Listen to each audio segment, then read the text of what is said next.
from the railroad underpass on Division Street, the whole way down to the park. And it would also go over to Chestnut, on the Shaver and back around to Sherman Street. That would give, improved accessibility, give an accessible route for ADA. And it's a very good project. I think you have a very good opportunity, for the funding on that. It's a good area. It's a very large area of the north side of town, and it's also close to the school, and it connects a lot of areas within that part of the northern end of the town. So hopefully we can, if the borough is successful in that application. So I think that's a really good project towards improving your accessibility and the connectivity of the pedestrian access. How much is the monies that the grant will I'm sorry? support? How much is the total package of the project? And how much do we, as the taxpayers, have to, through the borough, have to put out versus how much is the grant? Or is there more than one grant? So the grant, I'm not sure how the exact number is, 467 plus 46,000 inspection, so a little over 500,000. The borough's contribution would be only the design of the project, so we're talking anywhere from 20 to 30,000, maybe, give or take. That still has to be decided. PennDOT will have to be involved in the design process to give us requirements for the bicycle grades and the ADA compliant ramps and everything. Okay, do So we it's a have the 2-year 20 to program. 30 rate that's allotted? It's a 2-year program. It's a 2-year thing, and you know, it's one of those things that we will have to, you know, will have to be done. We're improving walking for our children going to school. I mean, When is this project slated to start? it's not slated till we get the grant. And then I understand that, but you have a projection of when. Right, so it'll be a 23. This is something that's not for discussion at this time. This Okay. is something that as we get details, we will make them known. Thank you very much. Okay.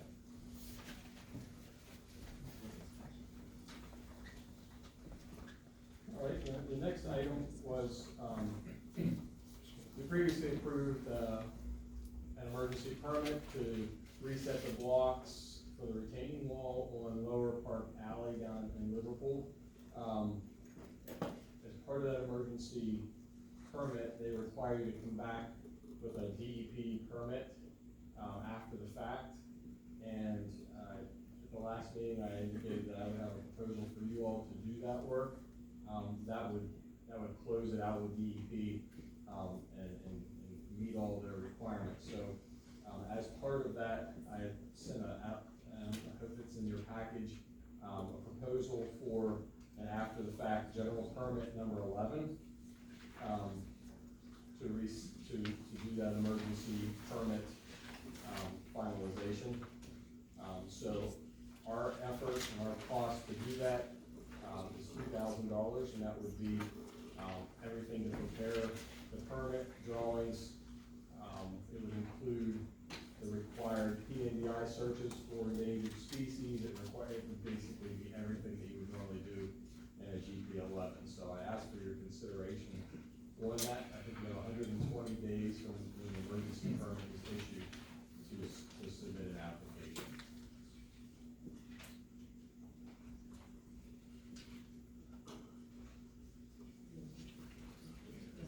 Need a motion? I'll make that motion. A motion, do we have a second? I'll second. A motion and a second, any questions? All those in favor? Opposed?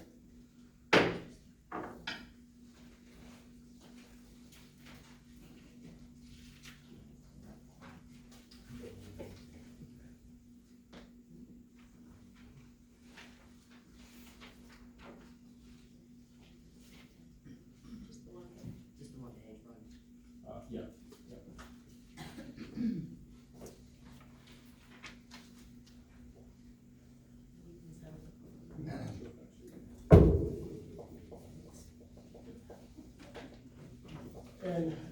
next item doesn't require any action, but at our last meeting, we discussed, you had mentioned, Wayne, possible funding sources for a mural, and that was something that we've been looking into, and we're continuing to look into it.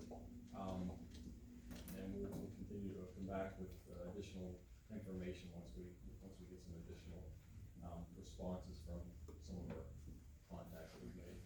Okay? That's all I have. All right, thank you. Have a good day.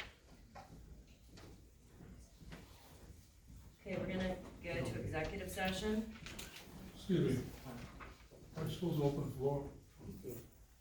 Yeah. We're going to executive session For the purpose for the purpose of personnel. and then public comment will be after we get back. After we get back, then it's your turn for public comments. Break. You'll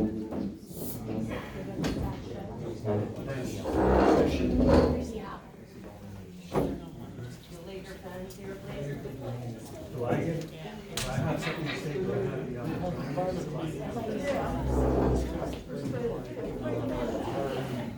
Can you let me know when you have something to say? I can't hear that well. Thank you. Huh? No, oh, she's,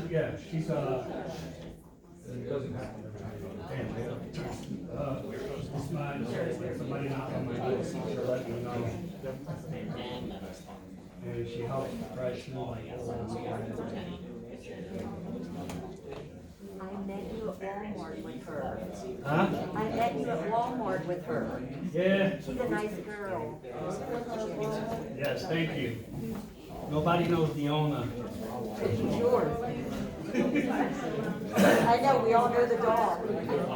So they'll say hi before all this and anything to me. I can't remember her name. Cookie. That's my dog's name. Cookie, look up. She doesn't know. She's a good girl.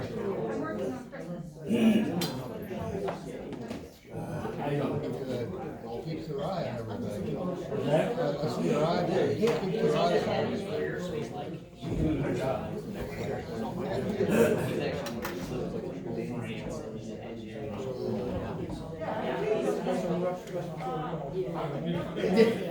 That's a surprising thing. I'd give that up. I don't know where. I think she's surprised too. I didn't know this till last night when I looked on Facebook. Yeah, she's on the first floor. On the first floor, yeah. They're down, yeah, down there next to the trail. Yeah, they're down there.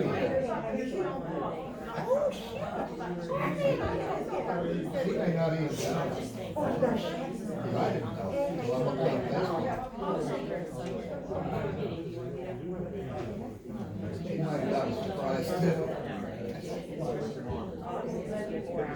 All I did was write a letter and say, hey, next thing I know, I'm looking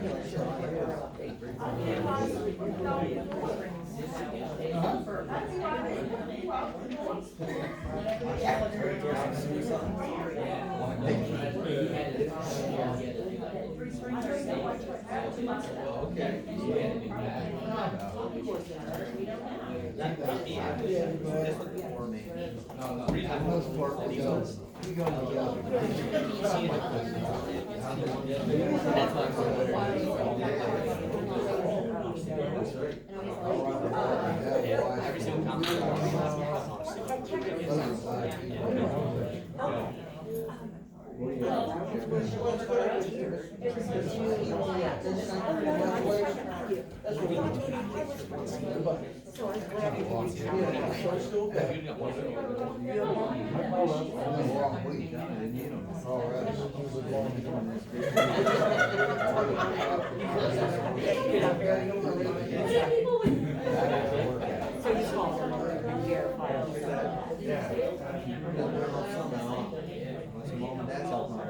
I tried, somebody has worked out that way.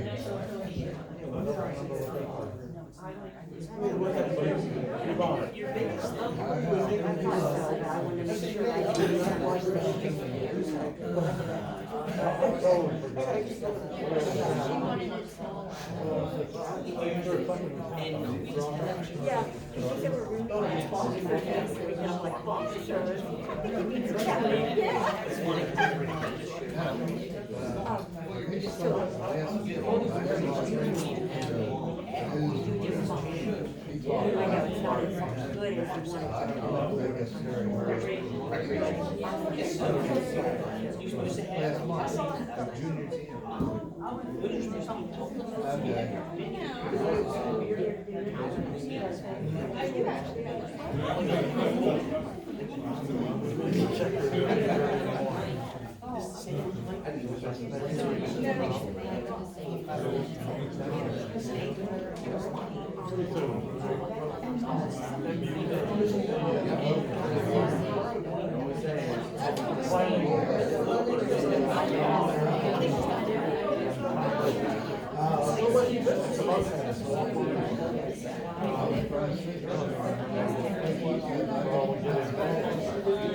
I myself, I said, as soon as everything was caught up in this day, I said, I'm going to go there, I'm going to guys. I don't care, I need to find something to do.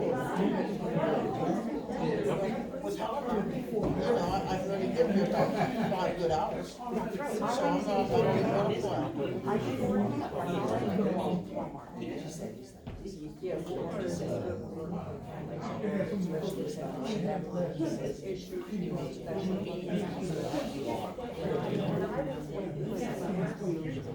Cause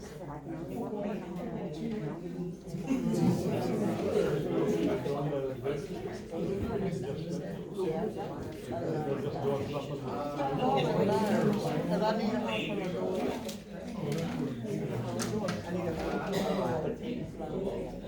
Pardon? Somebody move her from where I'm at now? Want to go into a different room?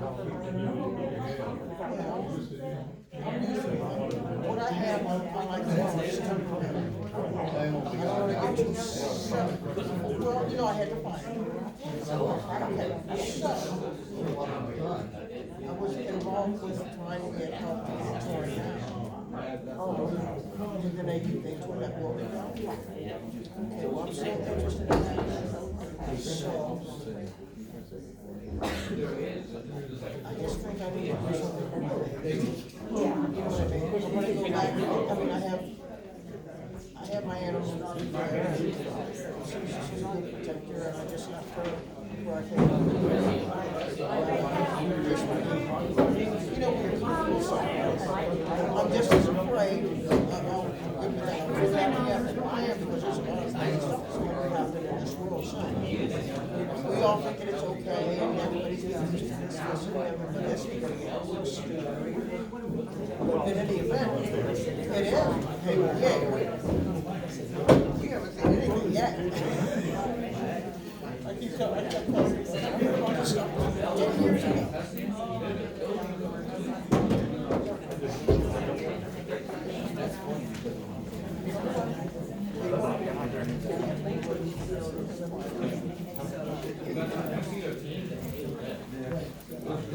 Ladies and gentlemen, we'll now get back to order. I'll turn it over to our president.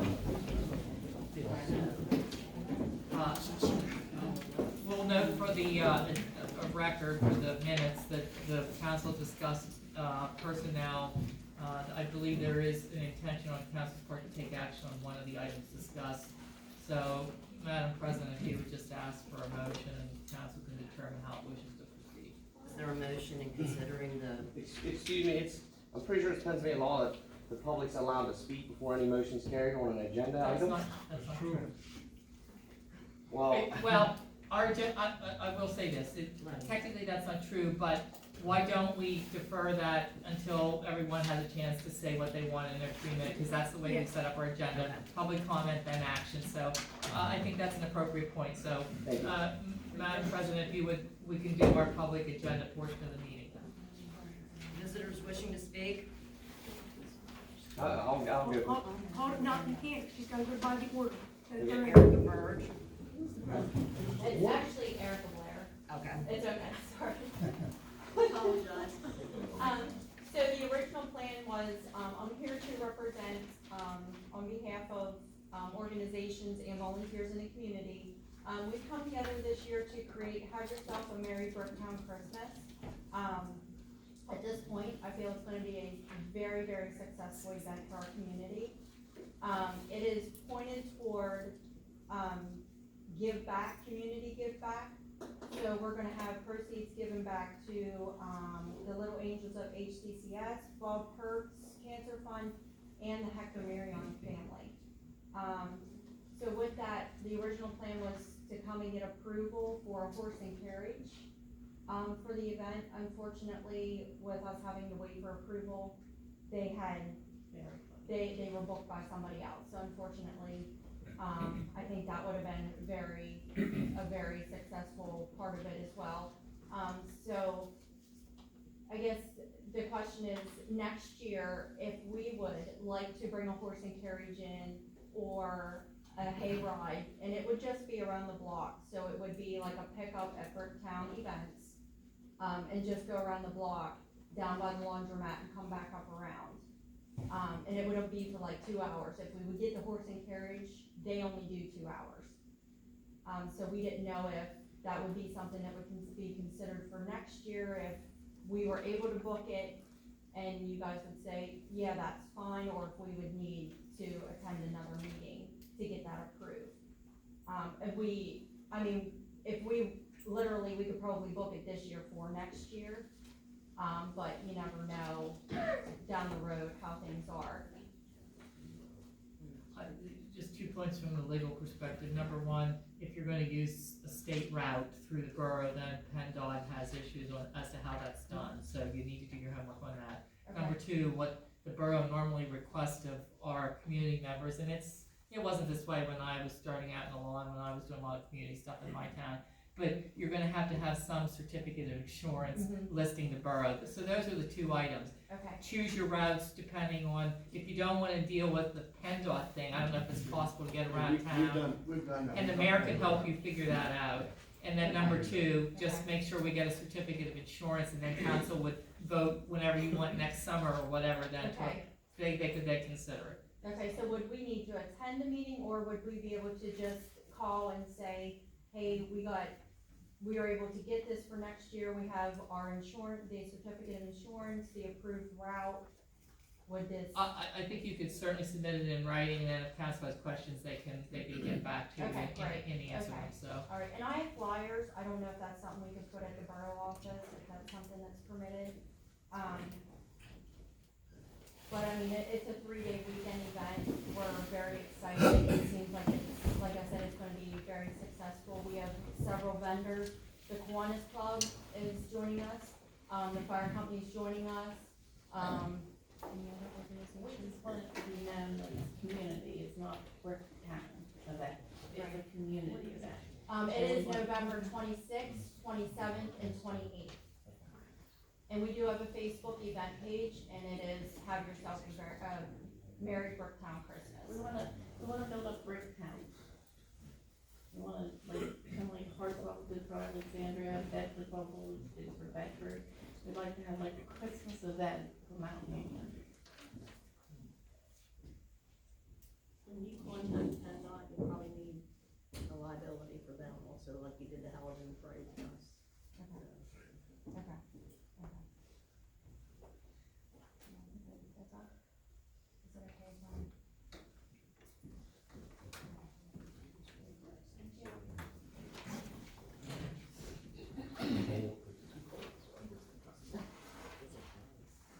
Paul Sarah?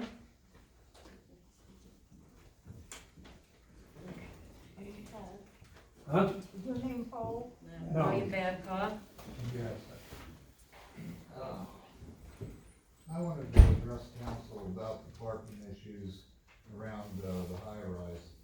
Right at present, there's 10 people with handicap parking placards, and there's 5 handicap spaces. Now, my suggestion is that where the alley ends and going up towards the high-rise, I would like to see 2 or 3 handicap spots put in. Now, I was told that originally the parking was taken out because of the school buses. My question is, that if that's the case, then why is there parking further down the block and down the next 3 blocks? I see no problem with putting in 2 or 3 handicap spots right there to help alleviate some of the parking. The parking was removed based on, the PennDOT road width, to put a line on the road, it had to be a minimum width, and to make the minimum width, it had to be, parking had to be removed for that section, but that's a good point. You know, it's a good question why lower down, that's why the line was a little line. Yeah, because even further down that block past the alley, there's parking on the other side of the street. There's parking down past where the barber shop was, and there's parking down the next 2 blocks from there. That's all state route.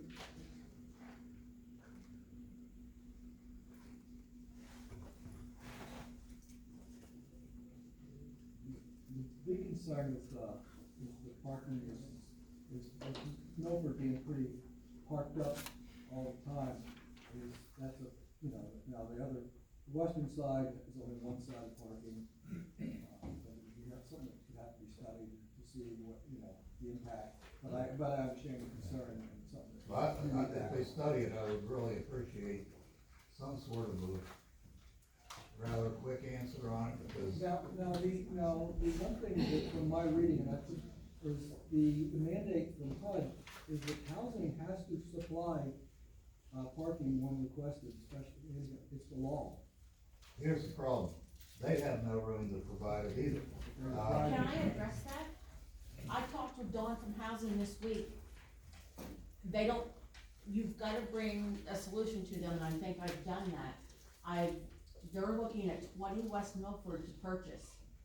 They've got to get some ducks in a row to do that, they can't do it overnight, you're not gonna get your parking overnight. Oh, I understand It's a that. process, all right, and they're adding that to their agenda for next year as a project for them to do, Okay, all right? but this would also help out borough residents as well as us. Well, because- this is just for Taylor, because the Yeah. biggest problem, I live on the corner of Milford and Division. Right. And the biggest problem with the parking is the people that go to Taylor and the people that live at Taylor. Everyone else is doing off-street parking who have houses and can afford to do it because of that reason. Mhm. So. Well, I understand this- it, it creates a if problem we- for the If borough. we could get a if we could get a fix for Taylor's parking, everything else goes away. Well, if they could improve handicap spaces, that would get rid of a couple of people who are parking on the streets right now. I mean, it's ridiculous that people that have handicap have got to park on the street. But that's housing problem, that's not the borough problem. Well, If- what I'm talking about is part of the borough. Housing can't do that, the borough would Yeah. have to do it. When you think about the house, red brick, Well, it's two houses above, it's the yellow one that's vacant, and it's not gonna be inhabited anytime soon. Well, that's the green one that's there, but the one beside it, it's not up for sale. Well, it's already been bought. Okay, It's we already been- will look into that. We appreciate your work on that, Kathy. Yeah, Very much so. you're welcome. Next, Bernice Payne. Well, that was convenient, so, my name's Bernice Payne, I'm here also to discuss the handicap parking issue. What this gentleman said, it's all true, and, I spoke with Pam or Dawn over at the housing, and they said that it's out of their hands because the houses that were gonna be used up the road are sold already. So there's that. Unless they were sold to them or someone, who did they say they sold them to? The green one sold to a neighbor of ours. Okay. The yellow one is not up for sale, they're going to approach the owner, they just haven't got it yet. Well, they told me that they're already sold, so they said that it's, in the borough's hands. Someone just needs to do what's right. Do what you can do right now, with things that are far up in the way, that are gonna cost money or whatever, a lot of money, like a parking lot. Okay, that's up in the air, that's in the future, do what you can do right now, tomorrow. You can paint one of those spots blue, for someone who's handicapped. Doesn't have to be someone who wants it personally. It needs to happen for whoever, yes, come as you serve, yeah. I mean, who gets there first, gets there first, but at least there's an allowance for it. Y'all all know that you're wrong for not putting it up, doing what you can do right now. Y'all all know you're wrong. And I'm disappointed and disgusted, I just moved here, okay? And to have not any provision, yeah, I would be one of the ones for the parking spaces in the back, but as you say, it's disproportionate. And so we are forced to have to take an outsider, meaning outside Taylor Apartments parking space. Yes, it's inconvenient, but who has the majority of the parking spaces? Non-handicapped people. So what is one or two have available for somebody who needs help, who needs to walk not as far, who has a problem? I would like to have a vote. When are we gonna have a vote? When's someone gonna make a decision? Stand up, be bold. No, oh, we're gonna do this, we're gonna think about it. No, do something, you can do something. Your receptionist slash, office manager, she did something. She made it blue permanently when I requested, and then whenever the neighbor down the hall, or down the road there, said, no, we don't want it to be handicapped, she erred on their side. Point blank, it was made handicapped permanently for a regular person, anybody, and then she undid it. She told the foreman to do all this. She didn't confront you. She didn't come to you. She just she said, well, okay, I'll do it.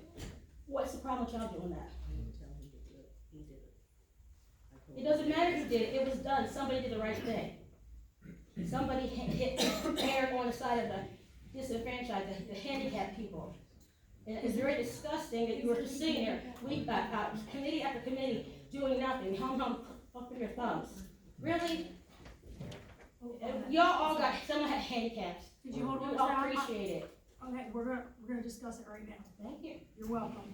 There Is there any handicap spots, does anybody know? have a procedure though, they have to file an application, that's it. I already did, she did give us an application the last time. I mean, that's, the question is where are you gonna put it, there's, Four corners. Over there on the corner, right across from, we could put two right there. If there's none on that street, you can have two of them on there. Not Milford, Milford. the upper, right?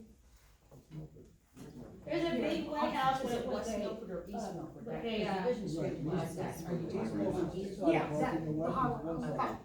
I have a question. Why can't we put two there? The parking, she said there's like 12 parking spaces for the apartments there. Can't they just turn 10 of them, make 10 of them? No, I brought that up to them, and they That's said. because they shouldn't, it is their fault. They shouldn't have I put handicapped people understand in that, there and I know if they it's didn't their have fault. somewhere for you to park. Yeah, I know it's Americans their with fault. Disabilities Act says we have to But provide. we can also help too by putting two of them up there for them. I mean, what would it hurt? Or I mean, there's along plenty where of I parking. said. They had two in there, I mean, that's not taken away from the residents. Would it They hurt to had put two more there in parking. front of, On the south side of West Milford, Yeah. East Milford. just have to make sure that they have access to that street parking from Division. yeah, that's what I'm saying. Can we have Rodney look at it and see if they can, I mean, what's it gonna hurt to put two No, I of think them? that's it, that's what I said, it's not gonna see, I would say probably the south side of East Milford, would probably be when I walk by, that seems to be the. Over by, that seems to be Aaron one of Burns' house, is what I'm talking about. the- You know where it is. That's West Milford, right from Aaron Burns to Yeah. West Milford. Away from the fire hydrant, put two handicap spots right there away from the, cause you can't park in How front of many the handicap spots y'all think y'all need? I'm thinking more than two. Yeah, More than two. that's That's already already on on the the street. Sorry. You're only allowed so many per street. What about two up along the high rise, like I said? PennDOT cannot object to it because you have parking further down on the same state highway. PennDOT is the one that suggested It's it, the so width yeah, of the road. we'd have to go ask PennDOT. Well, and I would ask them, because if they're gonna take away I mean, parking you guys, there. they already park there and let people out and everything else. Yeah, I know That's the that, bad there part. is loads of non-residents. And it's down also there. dangerous because I've almost wrecked there several times because of it. I mean, when you're coming out of Milford, you can't turn if somebody's parked right there. I So- will make you aware of this, because you said about why can't they turn them into 10 handicaps in the back? Dawn says they can't do that, that they're limited by law on So how are we- many, they aren't, because I go up to the VA all the time, they got handicapped everywhere. Yeah, there's a minimum. But that's the answer I get. Are you guys talking about putting where that big white house with the, sunflower seeds are? Right there, or the one across the street from it, across Division Street? Across the- Where the fire hydrant is, up, yeah. That's up there? Yeah, It's in front of the White House. yeah, that way you just have, instead of going across And highway, where you was the just- second one be? right behind it. Who do you talk to about PennDOT approval? PennDOT? No, who? Aaron Burns? Yeah, probably. Because if they're gonna take away the parking there, then I wanna know why they didn't take it away down the other 3 blocks. I couldn't tell. Because if you look there, the yellow line stops, we're putting one yellow line, and it's that. We play by the rules. I know, but if they're gonna say we gotta take away the parking, then I gotta take it away the whole way down. Could I ask a question? Madam President, Yeah. comment. Could I ask a question? Was Taylor Apartments originally for senior citizens? Yes. I think that's where the problem is compounding. I don't live there, I don't know anybody that lives there, but you see a lot of middle-aged, younger people hanging out out front smoking. You know, they're not senior citizens. But they live If it there. would have been still the way it was originally intended, a lot of people that are senior citizens don't have cars anymore. They can't drive, they can't afford insurance, blah, blah, blah. So that would have know with a problem if it would still have been for senior citizens. That's. The ones that. And I don't Yeah, they changed that. Well, they I live have, there. but Mount Union's not a rich borough. I think if you would be going to tear down houses in the vicinity to make parking lots, I think that would need to be put on a ballot, because we don't have money for other things. That isn't the borough's money. That's not the That's borough's not- money. Yeah. To take people that are younger out of the building, is that what you're saying? You want to Pardon take me? people that are younger out of the building? What? We own the elderly? No, I said that's how it was originally. I know. planned. Yes, I So understand that's that. why there's not much Yes, parking I there yes, I now, understand that's that. just an observation. Yes. No, I agree with you. The problem is. Okay, I- we're gonna have to move on for this, we're gonna check in about putting together and see what we can do. Thank you. Okay, very good. Well, at least you want to put a motion on the record that you would explore the ability to put up to 2 handicap spots in the area. I'll make that motion. Just so they know that you're at least formally looking at it. I'll make one that way or the motion. other. And then you're gonna have to approve that when you find them. Okay, so we have a motion and a second. Any questions? All those in favor? Aye. Opposed? Motion carries. Cheryl Marino? I have a letter from the Borough Council, and that's what I'll be reading from.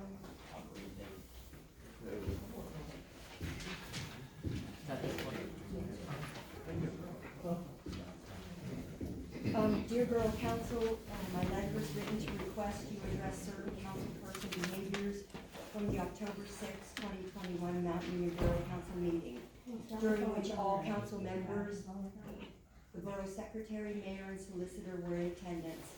You witnessed Councilwoman Carol Kuklow make statements primarily intended to intimidate, disparage, and threaten. The meeting was recorded, and I'll repeat for you herein while you imagine them being said to one of your family members or you. As you'll recall, Councilman Gary Kuklow was sharing his input about PMPI training during the Planning Commission report, when a discussion was initiated by Borough Council President Mary Hancock with Councilwoman Kuklow.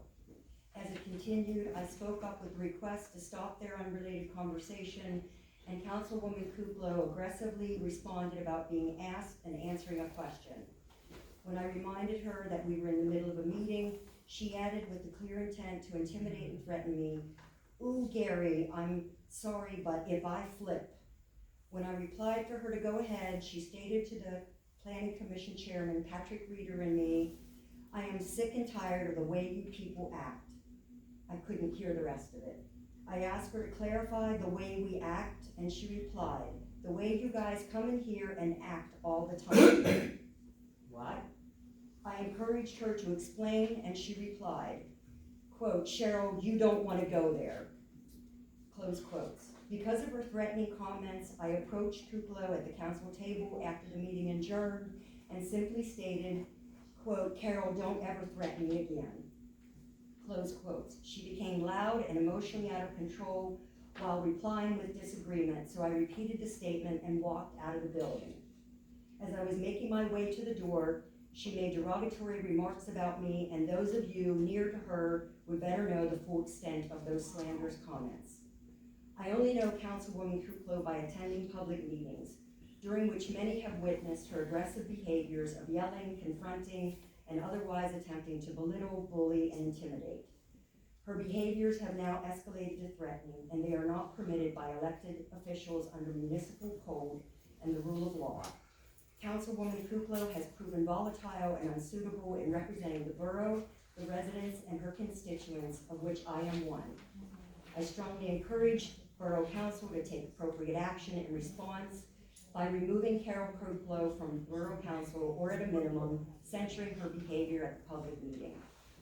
For those of you who couldn't hear the conversation between Council President Hancock and Councilwoman Kuklow during the PC report, it was regarding an upcoming agenda item. In particular, the President's request to be appointed to a PC seat that was very recently vacated. Solicitor Lashinsky also overheard their conversation and leaned over to advise Council President that she was not currently eligible under the related ordinance after which the conversation continued between Hancock and Krupa. Afterward, Councilwoman Marty Russell stood up and made a comment about collusion, then walked out of the meeting. The later agenda item of the president's requested appointment to the Planning Commission was never addressed with the public or full council, and only between these three officials. There are frequent conversations occurring between usually the same 3 to 4 council members during the public meetings. Not only is this distracting and doesn't follow proper meeting decorum, but it creates an environment of mistrust. Consequently, I suggest mandatory attendance by council members at in-person training on Robert's Rules of Order and the Sunshine Act, including a review of your responsibilities as elected public officials. If held biannually, any new members entering council would benefit, and this training would prove beneficial for members of the Planning Commission and the Water Authority. What occurred on October 6th makes it clear that some council members do not understand you are not permitted to deliberate with one another about agency business for the purpose of making a decision outside of the public meeting. That's in the Sunshine Law process, and that each of you has the responsibility to object when your co-council members are out of order. Listening and watching the recording of the meeting on the 6th was anxiety-laden for me. However, I am compelled to speak up, to request that our meetings be conducted with respectability, and ask you to protect our residents' rights and ensure justice for the constituents you agreed to represent. Sincerely, me.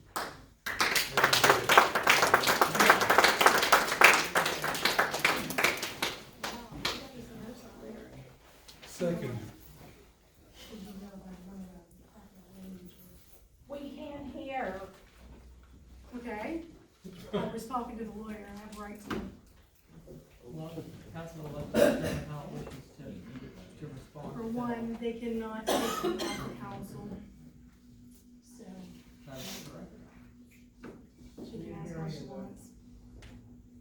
Council has no legal authority to remove any other council member from the board. It would have to be done by the judge of Huntington County, and there have to be certain felonies and other highly illegal actions under the borough code to remove a sitting council person. You do have the right to censure her, right? I'm not aware of a formal process other than the council had rules that they could generally address behavior of fellow council members, so it's not a formal process. Well, the one thing that could be easily addressed here, I have done meetings, I've done school boards over the years, and it is, the talking in amongst people when there's a discussion going on and stuff, it is very distracting. And discussion should be listened to, and if there's anything to be said, then it should be said after the discussion, and to everyone here. I mean, that's the way our meetings have always been conducted. I belong to a union, and if that happened in our union meeting, it would be stopped immediately. Here's the thing, it was the president that asked me the question. And I was answering the president. She has a right to speak to anybody. If you knew how, I was a president before here. Yeah. I know how it works. She asked me a question, I answered the question because she has a right. The president runs the meeting, not the council people, the president. And if you would look that up, you would see that. So if the president asks a council person a question, we are to answer her. I was answering her when she flipped out on me for speaking. If you look at the tape, you will see she started flipping out on me. I have the recording. I know, I've seen the recording, I've done it. Mine's talking to him. And if I came out, if you feel I threatened you, I'm sorry, but I didn't feel I threatened you. I thought you were very rude when it happened. So my personality is I'm coming back at you rude. I'm sorry if I came off like that because I'm normally not like that. But if I came back to, I'll be a bigger person, I'll apologize. I'm not like that, I'm really not. But if you felt that way, I'm really sorry. Because I'm not the type of person that does that. Thank you. I will, like I said, if you come at me, I was raised that way, I'll come at you. But I will be the bigger person, I am sorry if I made you feel that way. I would never want somebody to make me feel that way. So please accept my apology. I do, thank you. As a council person, I'm gonna say this. And I think it's a matter of respect on both sides. And what I saw that day was very disrespectful. I have been disrespected, and apologies or not. It's a matter of respecting each other, and to think that you the only one that has something to say. Everybody can say something. It can be a cat and mouse situation all the way around. However, take the high ground, then continue to take the high ground. Because ain't nobody gonna just sit around here and take abuse coming to a council meeting from nobody, me, you, or anybody. And I'm not gonna keep taking your abuse. Excuse me? You heard what I said. Okay. In the store. I would just make a couple points. First of all, it's a two-way street, so we try our best, and I think you've all witnessed it, because a lot of you are regular attendees, to maintain some sense of order and decorum and following the law. We try our best to do that. All members of council have been able to talk with one another, to ask a question, or just talk. That's not a violation of sunshine law specifically, because you have to have a quorum involved, so if two people talk about it, they have no official capacity to make a decision. So that's the first point. But then, the thing is the people within the audience, their job is to run government. Your job is to come and make your comments and participate when it's your turn. To have this free-for-all back and forth when we're trying to debate issues and make decisions is also an issue. So we all need to work better together to run a meeting that we all can be proud of, so that you get your turn to participate and then council gets its turn to then decide. That's the way government is supposed to work at a local level. So I think everyone can be a little bit better prepared to respect the process, because I think that's important. The way we do it matters. Not just what we do, but how we do it matters. And I've always been a stickler for trying to make sure. And sometimes, like, if the president asks me a question, legally, I don't know what to do, and they're asking me, and I'm paid to tell them. So it's not to rip that decision from the public portion of the meeting. It's just guiding people along. Nancy tonight, for example, was a little nervous about running the meeting. So she said, if I do anything to screw up, or I don't know the words to say. So when I'm stepping in, it's not for me to do their jobs. They do a great job of doing their jobs. It's just to help the process. So I think everybody can be better at doing what you've suggested, that we want you to feel safe and heard and not abused when you come to a meeting, that you have your right to speak and that we have a right to listen and answer. So I think it was a good discussion that we have had here, because I think there's good points that everyone needs to do better at making the process good. This gentleman asked me earlier if I could let him know when he could speak. I don't know who he is, but he said he has a hard trouble hearing and he'd have a hard trouble knowing when it was his turn. What we do is, like, people who want to be on the agenda, they go first, and then we'll ask for them, and we'll make sure that he gets to speak. Thank you. He can go ahead then. My name is Eric Diaz. I was assaulted by law enforcement, and I filed a complaint against the mayor. And for whatever reason, he ignored it, you know. This is the second time I filed a complaint for the Chinese restaurant. They didn't allow my service dog in there. I told it that I got assaulted by the police department. He didn't do nothing. In my opinion, I think he got the police in his pocket, you know, and I think this is ridiculous that, you know, I can't go nowhere or get justice for what was done to me, okay? It was simple assault, and he keeps hiding these police officers. And I don't understand why, okay? It's simple assault, and they should take that serious. The mayor didn't take it serious. You know what he did? Swept it under the rug. That's my opinion, okay? And I'm glad that I'm here today because I'm frustrated. I can't do nothing, you know? I can't get my message across, you know? You know why? Because he's too busy protecting these police officers who assault people, you know? And that needs to be stopped. you know, and it's just crazy. I can't go to nobody. Nobody wants to take it, because they're protecting the mayor, you know. I went to the district attorney, they don't want to do it. I want to file a complaint against the mayor, nobody wants to do it.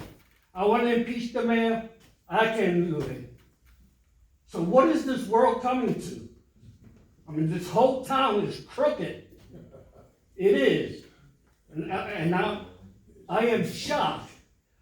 You know, I mean, I didn't think that I would ever see that in my face, how the police hide everything, and they want to deny it.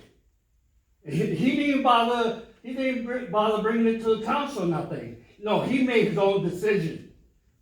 Okay? This is how we work? No. I believe you, I just don't know what he's talking about. You don't, of course you don't know what he's talking about, because he didn't present it to the panel. Okay. Yeah, he brought it. Huh? He brought it to council. And what was done? You guys remember? Nothing was done. Was he reprimanded? We can't reprimand him. No, I'm saying the police officer. Of course you can't, because he could get away with it, he knows it. Just so everyone knows, council can be part of the disciplinary process against any officer. They cannot, there is no process for disciplining or correcting or addressing issues that are done by the mayor. So we have the ability under law to be involved in the disciplinary process for officers. You don't have it. We do. We under law, we can discipline officers for certain infractions under the set forth in the law. We have no such authority with the mayor, who's an elected official. I think his question is, did you do anything about it? Huh? No, they didn't. The question was, did they do anything about it? Yeah, that's the thing, they didn't do nothing about it. First of all, it's a personnel matter, which we have to discuss in private and make those determinations. Not all of it's meant to be part of the public process, number one, and if you were the employee that accusation was made against, you would appreciate the same response. And number two, you're hearing his presentation, which he's heartfelt and honest about it. Council might have heard other information that would have made them make a different decision. That's for them to address, but it was specifically discussed by council and the information was gathered. And if I'm wrong, you guys can correct me, but. So what happened? Yeah. How many? That's my You question guys- too. Now First you off, got you it. guys Did aren't, you shouldn't something? speak out, you guys should not speak out unless. I have the hand up Just- forever. Yeah, but you can't speak out. I'm just, from our point, he's speaking right now, you guys can, he's done, then you guys can. But right now, he's speaking, sorry. I'm trying to help her out. I just wanna know what was done. I mean, did he get I'm not at liberty to say that. I mean, we can't, that's up to, it's personnel matter. They came into executive session. We discussed it in executive session on the 6th of last month. Yo, did what? We went into executive session when we had a discussion then about what happened. So can you tell me what happened? No, we can't discuss what happened in executive session. So how will you know if something, Yeah, exactly, how you know if it was done or not, I don't understand. I mean, I was It's the assaulted, proper I think I got a right to procedure. know, We go in, I think I have a right to know what happened. Up to you guys.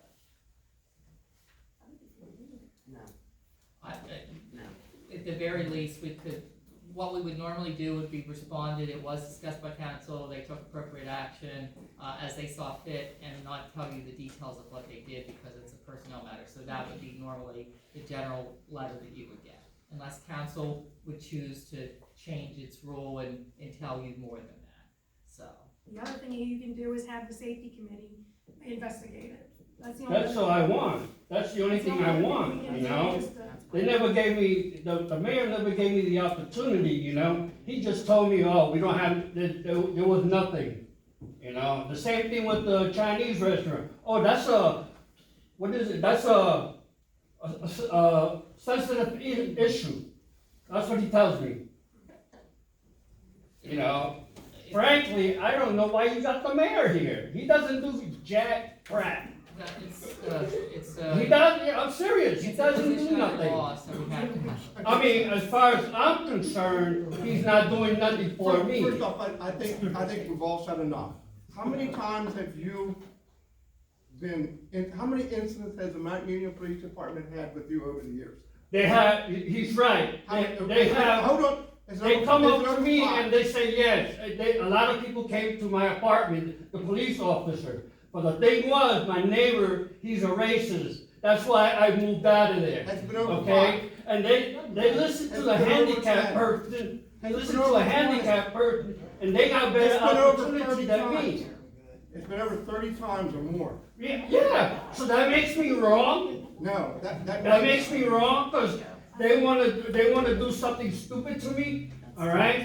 What you don't know, they prejudice. You don't know that because you don't live there. And somebody conveniently took your thing out that you weren't able to record that, and so you didn't have it. Let me tell you something. The reason I didn't recall because the police officer knew I had a camera. What he did, he took the SD card and popped it out.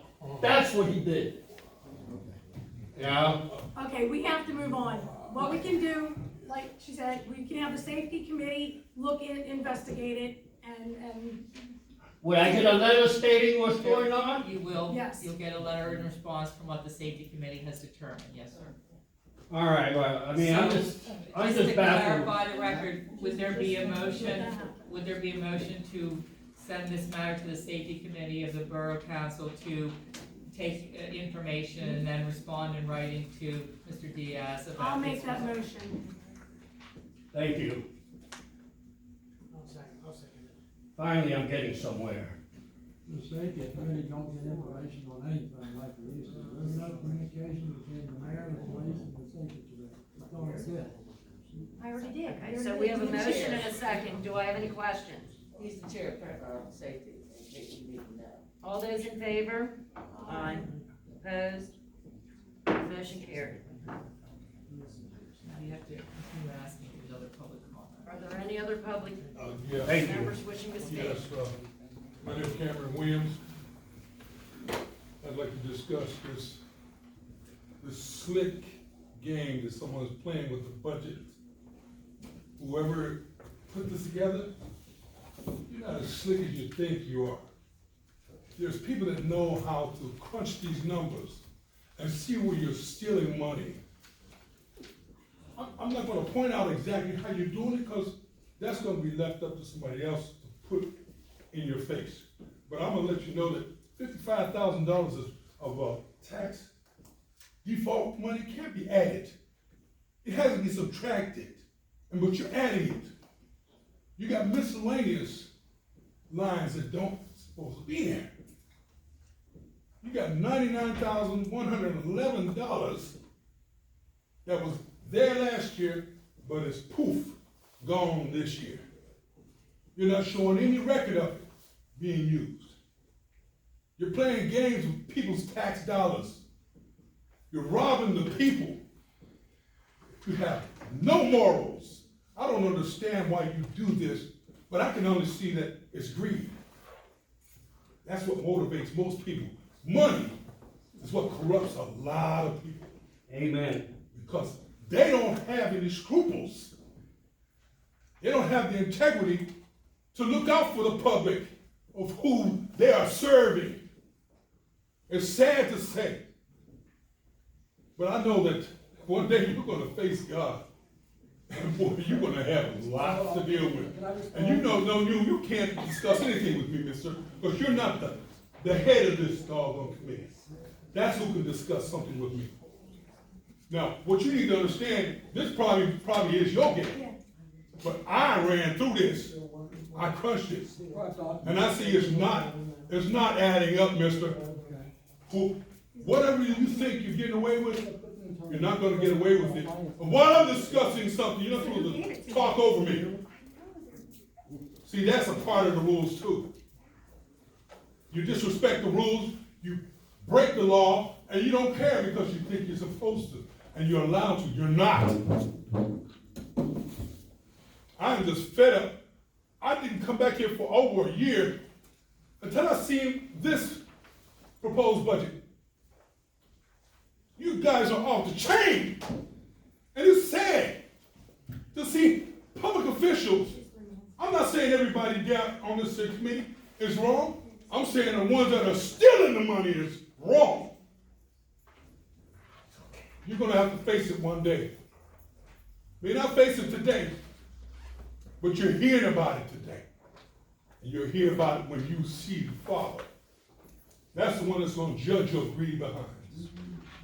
That's all I have to say.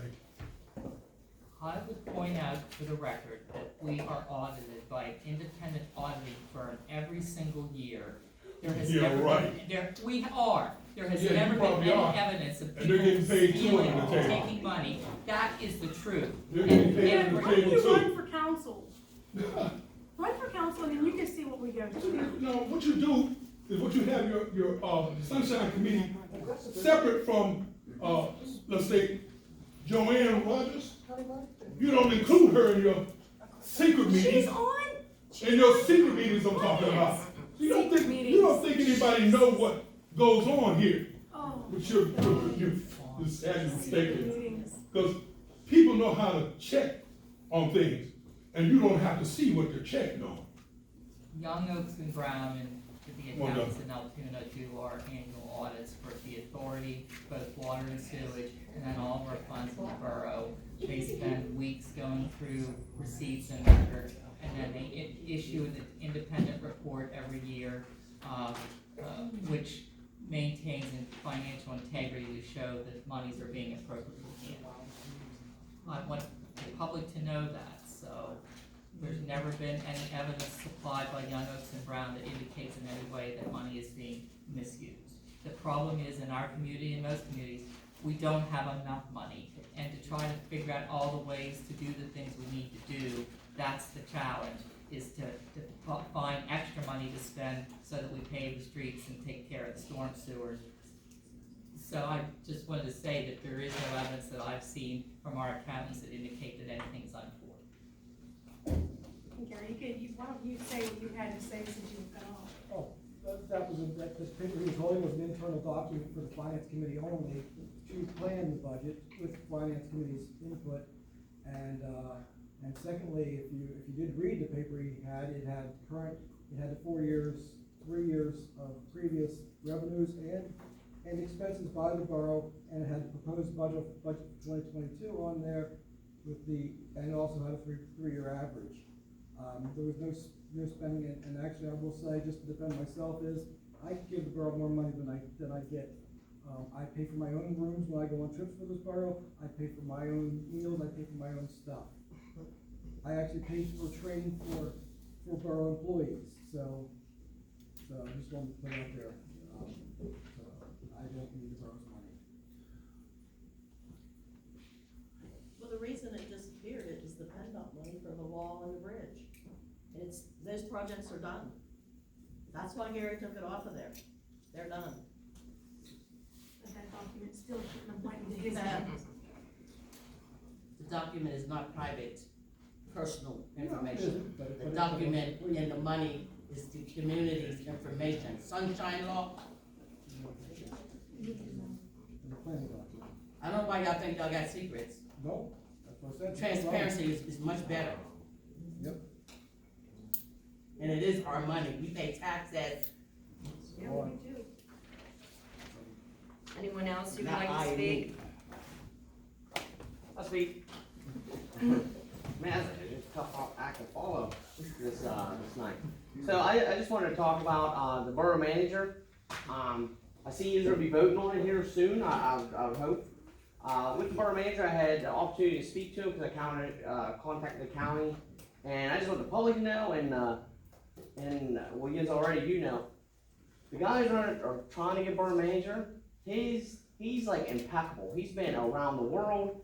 This guy has way more qualifications than I've seen. He's been the head of the was the 7 counties, the 7 county planning commission, so he had a huge budget, way more than what Mountain View would have. This guy's got engineering degrees. It was brought up about engineering there earlier, $20,000 or $30,000. Well, that he as an engineer probably could save us $30,000 right there. Just one item that was brought up tonight. But with this guy, I would please ask the council to vote for him because his qualifications are amazing. I remember PEL, the report we paid for a PEL report, and it specifically said in there that we could actually get rid of some employees to pay for this because he's so important. He said, pretty much, I'm using my own quotations here, you can all read your own PEL report, but what I got from it is he is needed, and this town will go nowhere without a borough manager. He's your brain in your community, and we need this. And the offering, I don't know what he's offering, but the offering is such a low amount. PEL said in their words that he would be worth $110,000. Actually said in the report that's the average pay for a borough manager. And then with this PEL, the state actually said that they would pay 75% of this man's pay the first year, 50% of the pay the second year, and 25% the third year. No borough gets that opportunity. For us to squander that opportunity with a man that's highly qualified, that would be really sad. I don't think he will. I hope he don't, but please vote for this guy. That's my opinion, because being a member of this community, in the past 5 years, I have seen it degrade, except for the business owners. We're really stepping up in Mount Union, but we're just degrading without a borough manager. We need one. I just have to say, I hope the other public feels the same and wish more people would have spoken up about it, but this man is needed. He has the qualifications. The price is by far right. Just for spending all this other money, even if he was, say, $100,000, you just have to spend $25,000. That's it, first year. And you can, if anyone says, oh, multiple years, well, let's just worry about 1 year. Let's just get by 1 year at a time, day by day. That's all I have to say about the borough manager. I hope you do what's right and vote for him. Well, I speak on that. In January of 2018, we had 6 new council members. We were told at that meeting that the auditors were working on the 2015 budget. And that would tell anybody something, you would think. What kind of a ship are we running here? You can't do that. Why somebody didn't pick up on that, you know what I mean? It's hard for me to understand. The problem is that the Huntington CPA Associates was not getting the audits done and they were delayed. That's when council voted to change auditors to get them done on a timely basis. As we speak, all audits are current and have been filed with the borough. There is no outstanding audits that have not been done. Larry, that's not exactly correct. Because after that was brought up at that meeting, there was a couple of months passed by and there was no attempt to change auditors. I called Young Oaks and Brown on my own, which was not, I had no business doing it, but I did it. And I said, how about calling the Mountain Borough office manager, which they did, and we finally went with him. That's how we ended up with that. You were part of that process, Wayne, I believe.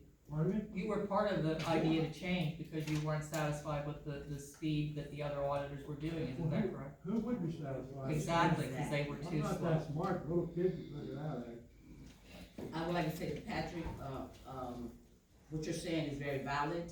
Part of the problem here is that there is no management, be it borough management, oversight, or anything.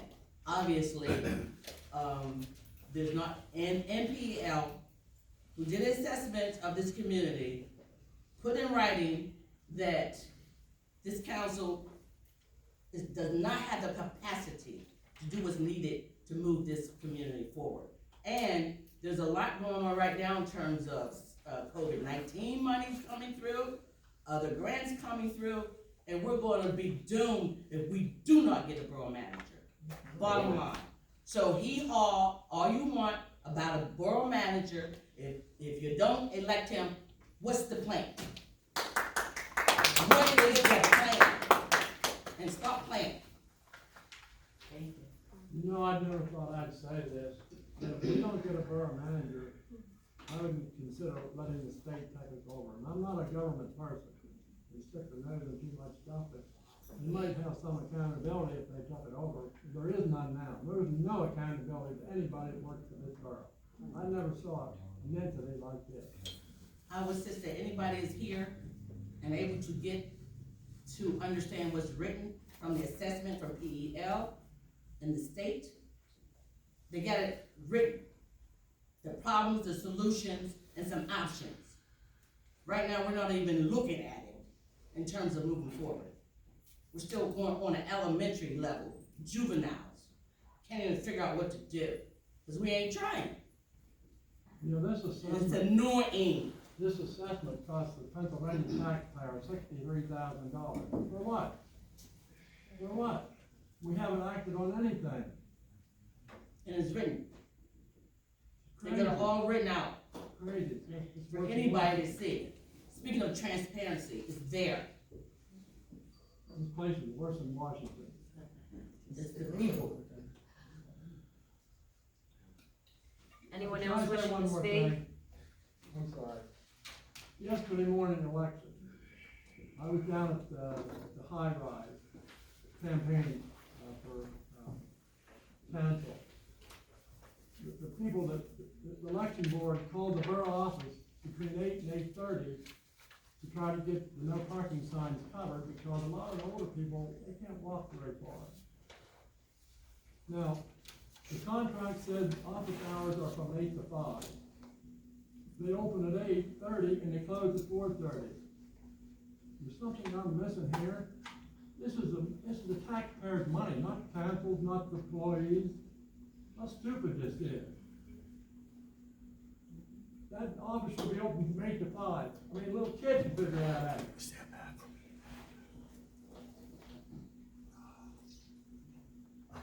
Is there anyone else wishing to speak? Hi. I just have a quick question.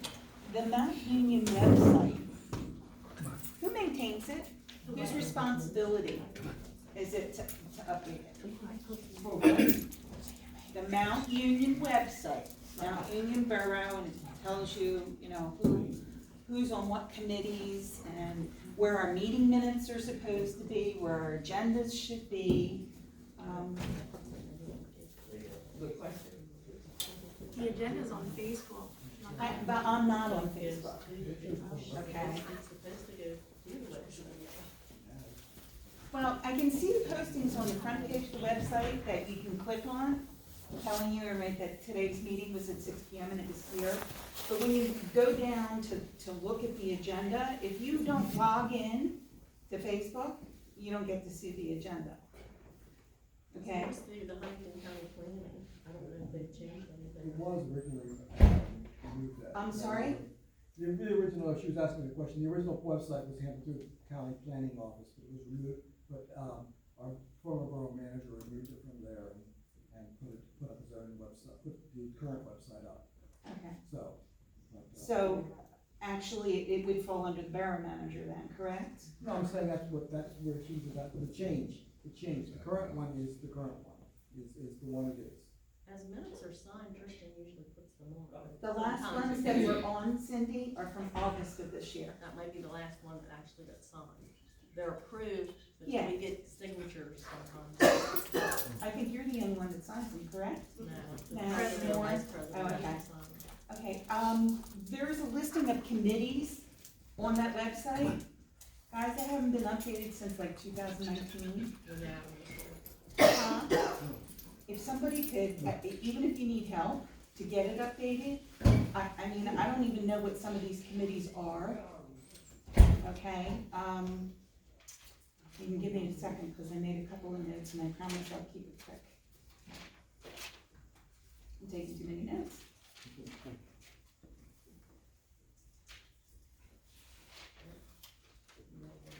Don't you hate when you take too many notes? Okay.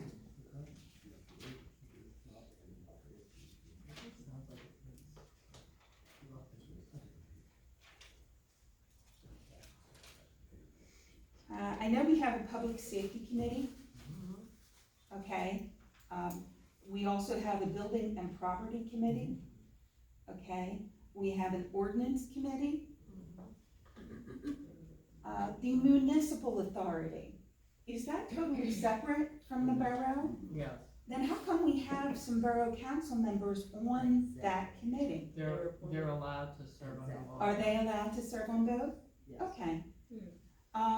When you go to the municipal authority underneath that website, you have a couple people's names that I haven't even heard of in communication when we've had our meetings. Is there a zoning hearing board? Okay. Can we get an update as the public on when all of these committees meet? What day? Okay, and what time? I'm sorry if you're shaking your head, Carol, but No, I was telling oh, you. okay.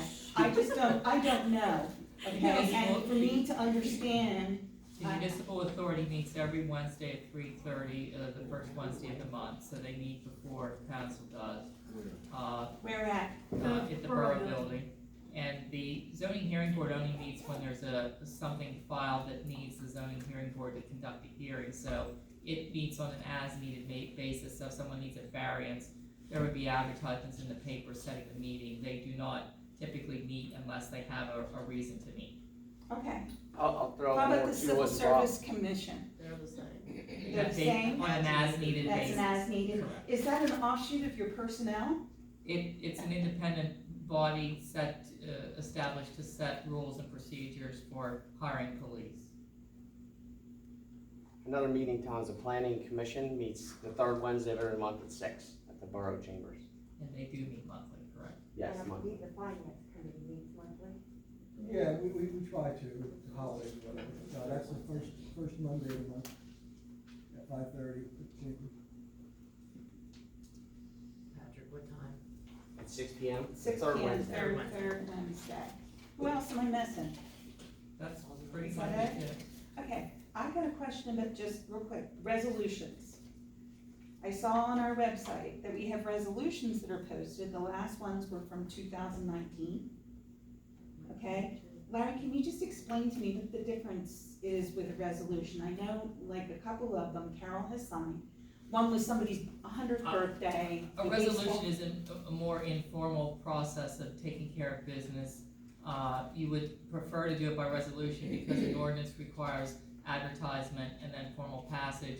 Certain things under law we're required to do by ordinance, like when we set our real estate rate for taxes every year, that must be done by ordinance. So certain items have to be done by ordinance. A resolution could be anything from establishing a policy for pension plan. So they'll tell us we need a resolution from you, or you may endorse a county program for garbage or trash, and they would say, we need a resolution showing your support. So consider it in a pecking order. A resolution would be, like, a lot of motions we make are business, but then they want it in written form, in a resolution form, so they have written proof that you've done it, and then the ordinance is the most formal way of passing, and the ordinance would be considered law. A resolution isn't law, so an ordinance is local law. Okay, And tonight, for example, council will be considering passage of an ordinance which was advertised, which has to be advertised at least 7 days prior to the meeting being conducted. okay, And then that has to be posted in the newspaper. okay, thank you. There's a resolution that Carol signed right in September 4th of 2019, earmarking specific funds for the salt shed. Okay, and those funds are supposed to be, Those funds were put in a reserve A account special so they would be account? spent. are they still there? Yes. Yes, they are. Okay, and I know that we've tabled the salt shed a couple of times. That's because the Okay, price has and gone through the I roof. know, believe me, I know, but, where are we at with it? Are we revisiting it? Are we rebidding it? Are we, trying to find some place to lease? Are we going to construct the canopy over the salt? Well, we did fix the old one. The insurance company fixed it because something had happened, so the roof blew off, so the insurance Oh, okay. company fixed it Good. for us. So that's why we have the new one on hold until we can, all lumber and everything has pretty high, so. Oh, yeah, it's like doubled, or it's really Yeah, the ridiculous. original bids were 65, and when they came, they were 180, yeah, it was really high, I remember that much. Okay. That's pretty much all I have right for now. I just needed to write some direction, like I had asked for a clear copy of the budget and the expenditures for 2020. I'd love to see what's proposed for 2022, excuse me. All right, because I'm even in the wrong here for 2020, it's supposed to be 2021, right? Okay, guys, thanks. That is Appreciate public it. information. Huh? That is public information. I know, I'm getting a copy of it. Keep it transparent. Yep. Nancy, you're the vice president of council, am I accurate or not? Yes. Okay, I want to ask, can I comment on this committee thing? Sure. Committees, as a rule in this town, we don't meet much, because nobody follows through on it. I'm chair of the safety committee. We had safety issues back in 2018, when I was dealing with the mayor and the Norwich Police Station. They had safety issues at the police station 3 years ago. The last couple of months, they haven't been addressed yet. I can't understand this. But if you don't have somebody up in the top to see that everything is done, like a borough manager, that's what happens. I don't hold them anymore because you can't get nothing done. You're wasting your time. I used to have them every month. Thank you. I did though. Is there anyone else who would like to speak?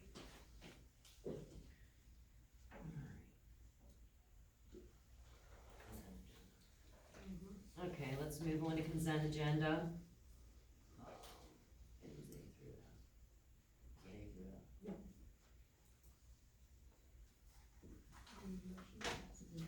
Could we have a motion to pass this consent agenda items A through F? I'll make that motion.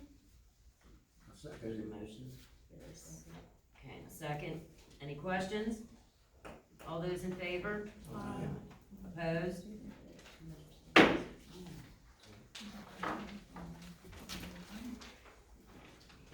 Okay.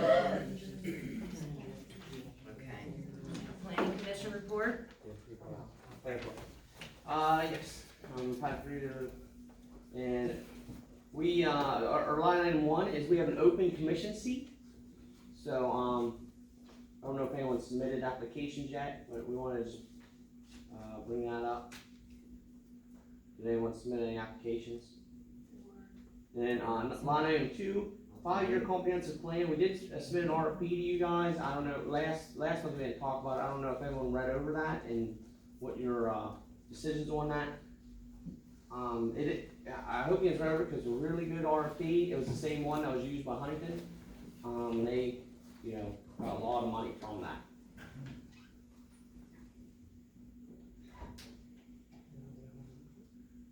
Did you just look at, you just have a voting on that, or did they look at it, or?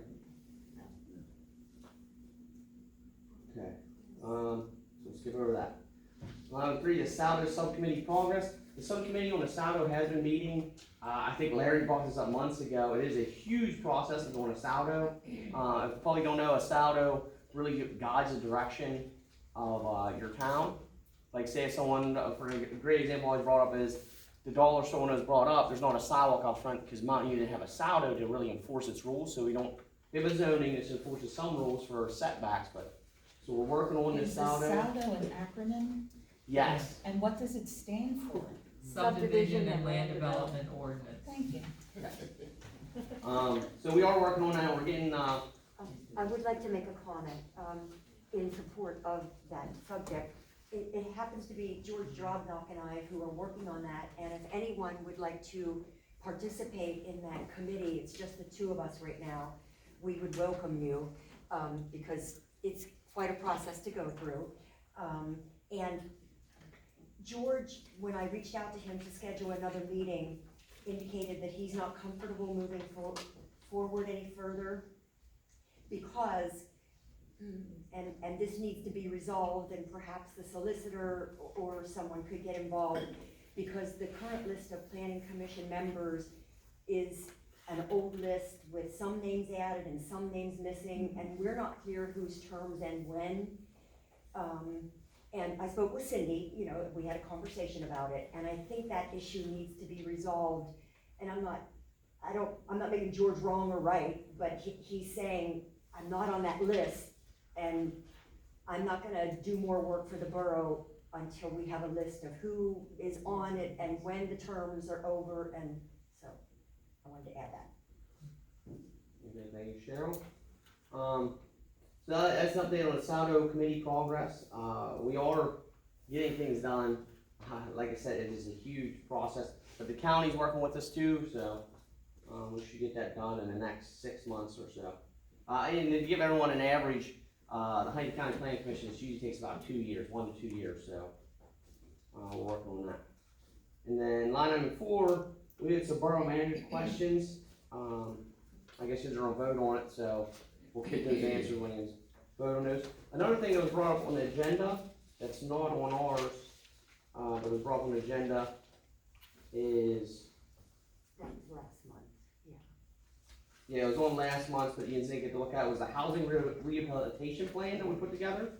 What is, once again, this plan was, George Rawmoff really wrote this, and it was used in Huntington, once again, he used get an enormous amount of money for Huntington, and I hope you all got time to look at it. Copies were printed and gave to everyone. But with this plan is at no cost to the borough. So what it is, we asked the state government to fund a program through CDBG or other funds, and then the property owners would put up their own $10,000 and $10,500, and there'll be a match of a substantial amount to the homeowner. Now other communities use this. So this is a really huge plan to reinvigorate our community through government funding, but it's at no cost to the borough. So I hope you would approve this and possibly take action on it. I don't know if you guys are taking action. Was it in your packet? It was. Yeah, it should be this month, yeah. It is an enormous amount of money. The borough will be requesting $247,000 to be put into our borough at no cost to the borough council. And that goes to low-income housing and to landowners that are renting to low-income housing. So, Well, you have local match of 94,500. yeah, if you read through there, the 94,000 is through the business owner, it's not through the borough.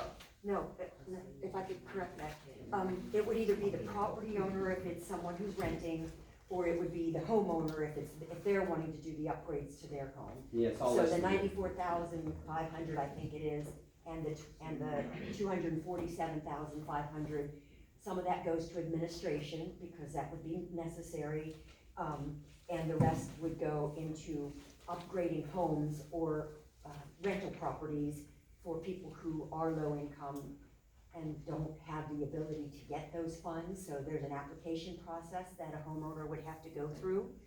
And it would be for all kinds of things from painting, simple things like painting, to upgrades to the home. George can speak to this so much better than the rest of us can, but it would be, you know, if they need weatherization issues, things that they can't afford to do on their own because they're low income. Or the property owners renting to low income. Is this a direct CDBG assessment of monies, or does it go through the county? It's the CDBG direct, that's my understanding, and what the homeowner would be doing is they would actually be taking, it would be a 5-year process by which, I hate to refer to the document, you have to read it, but the loan, it's a forgiveness loan, so we would be reaching out to banks as well, and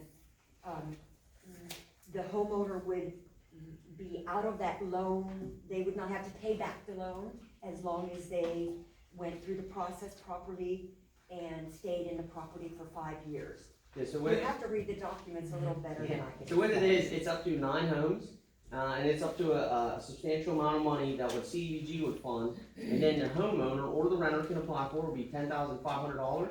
Now they would pay that up front, but with this, it would be an RFP, I guess. When we submit this, it would be the borough can submit to banks to possibly, and they do this in other communities, so it has been done. It ain't like this is a new thing. You'd submit to the banks, and banks will, after 5 years, actually refund the $10,500 possibly back to the tenant or homeowner. So it's really, it could be, you know, $250,000 to $350,000 directly invested into our community. with all you just have to do is pass this and look. And just to clarify, it wouldn't go back to the tenant, it would go back to the property owner who's renting to low-income tenants. And if you just Great read the program. memo, the one page, it's a whole lot easier to follow than the multi-page, which has a budget with it as well. Yeah. If you just let me take time, I'll actually read down. It is in George's words.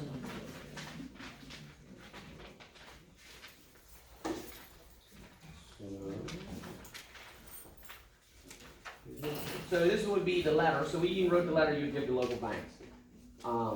I'm preparing a competitive block grant CDBG application to the Pennsylvania Department of Community and Economic Development for Mount Union Borough for a housing rehabilitation program. The program will offer low and moderate income homeowners grant funding up to $25,000 with a local match of $10,500 to make repairs to vacant and underutilized housing units within Mount Union Borough. The funds can be used for roofing, painting, insulation, electrical, and related housing rehabilitation activities. All work will follow Borough Maintenance Code and the Secretary of the Interior Standards for Rehabilitation. See the text for the application. The program will have an educational element on financing and home maintenance. The borough will be requesting $247,000 in CDBG funds and a local match of $94,500. A total of $225,000 will be available as grant for up to 5 property owners, and those property owners will match with a $10,500 per unit, with $10,000 for construction and $500 for project administration. Consequently, the $22,500 in grant funds and the local match for administration of $26,000 equals a $48,500 to be used for inspection, project administration, and related costs. The goal is to rehabilitate a minimum of 5 properties containing 9 housing units or a mix of home and apartments. The borough proposes making available from the grant program $25,000 per housing unit and a local match from the property owner of $10,000 for a total investment per housing unit of $35,000. The grant amount will be in a form of forgiveness grant loan for 5 years. The local match will be responsibility of the property owner. To make the program competitive and advantageous to residents who could qualify, I would like to know if your bank can offer matching funds for the program through the Community Reinvestment Act at an interest rate that is well below prime. Please consider this activity. So we have the letter written. If you just looked it over and approved, you could send us to banks and CDBG and we can move forward. So it's pretty much all written. Just we need a vote to move forward.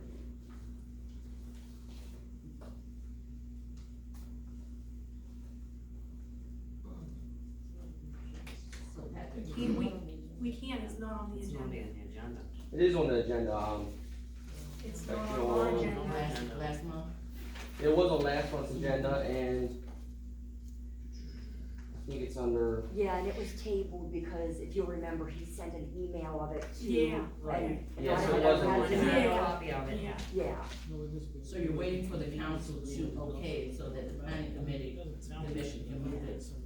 We would like you to approve and submit these letters to the bank and CDBG funds. So you want the council to do that? Yeah, we'll write it all and then just need to approve or submit it. Some more before we. I think you would need to meet with George once we get clarified with the, terms, and that can be done, so you know that every year there's a new person going on planning commission. Get that taken squared away, and just reaffirm all that. I have the questions of, okay, when is the application due? What funding cycle are we gonna be in? Who's gonna administer the program? Because it's federal government money, so if you don't follow those federal government rules, you have issues with having to pay the money back. So who is it that's going to administer that program that's familiar with the CDBG process? So I would wanna sit down with George, who has done this over the years, to figure out what the specifics are. If you can set the program up and get the bank community to invest in it, that would be great. It's just that in my opinion, you guys all need to know how it's gonna work. And I would advise, I hate reinventing the wheel because everyone's already done everything. If you just contact Honey, they already done that, so they can explain exactly how the program's implemented and work for them. Which, like a meeting with the borough manager in Huntington and their staff would be a wonderful idea, just so you understand how it works. That's all I'm saying. Not that it's good or bad, that it's just like, you're gonna be doing this, so maybe a meeting with the Huntington folks would be a great idea. If I may just throw something out, at the administration of this program seems to be what the problem is. It's very possible if you meet with Center for Community Action that that's something we would take on, because we already deal with CSP. That would be great. That would be awesome. If you're okay with outsourcing that to another agency. Absolutely. That could be something to look at as a possibility. Thank you, Alicia. Okay, so do we need a motion, So, is there any motion in order to authorize the moving forward of collecting information and meeting with Huntington Borough to get specifics on how the program will work, and you could include community action then? I'll make that motion. No, I'll second. A motion and a second. Discussion? All those in favor? Aye. Opposed? Motion carries. Yeah, I would like community action. Another question we use, we're trying to get an update on the Recovery Act of 2020, 2021 funding and spending. I know they haven't put out nothing, or we know that. So They haven't, the regulations have yet to be approved, so we're waiting. And then line B, can bring update for 2019 to 2021. How's that going forward? I know I have that, but Nothing's been done, I gave you the information, yeah. since the dark color a couple years ago. And that is it for the Planning Commission. And thank you for looking into this program. It's gonna be a great one. Okay, do we have a fire company report? Code officer report? I really am not sure what I'm doing. To be honest, State first your time. name for the paper. Gary Coop, III.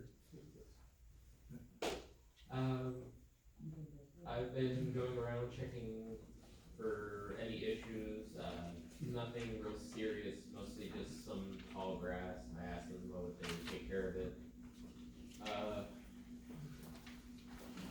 I've looked into the treatment center issue that people have been talking about. At the moment, they're still under construction. After they get close to finish, they will have to put in a application for the zoning hearing board. And it's up to them whether they approve it or deny it. Other than that, really it's been too eventful.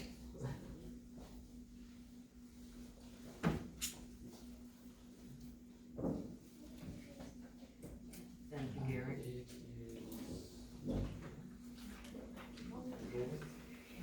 Under old business, civil service role, still two.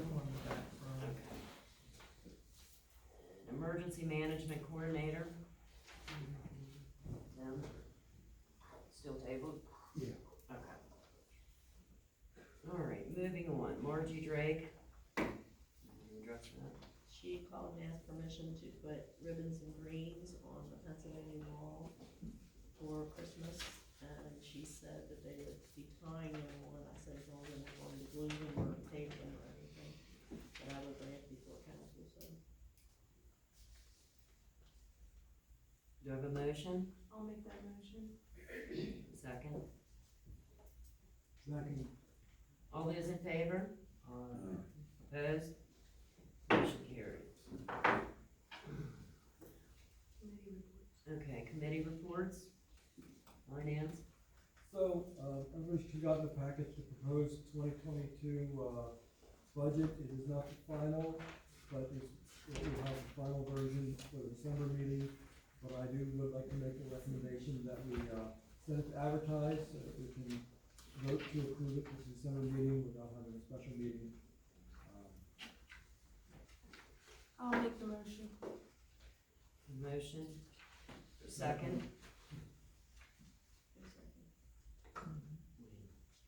A motion and a second, any questions? All those in favor? Opposed? The agenda amended item, so we are looking at replacing the computer vendor at the borough, and to do so, the current vendor requires a 90-day termination request, And so we have to do that, we have to have approval this now so we can get that in order. So even if we don't decide to go to somebody else or not, we still have to, we can't make a decision until we can terminate the current contract. So we have Link Computer has given us a presentation. It will be a savings, but we'll talk about that at the next meeting. It will be on the agenda. For the service will be savings. They are the people who handle the water software, their sister company. So I'd like to make a motion that we send a letter of possible termination to our CMIT software contract when it expires. I'll second it. A motion and a second. Any discussion? Yes. This is the computer vendor.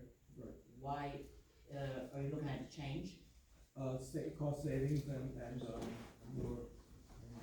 going with somebody that we can get possibly the same service for about $250 less per month. And also they also the ones that manage handle the cloud application, Unilink, and that we get a savings because of that, using that. Okay, cause I thought that the computer system needed to be updated a while ago. Well, this is right, and that's the other thing is this will help, and they're aware of the PEL report, and Link is going to present us with things that they see, and they're going to look at and make sure that we are moving forward. So that's LINK? Yes, over and up here.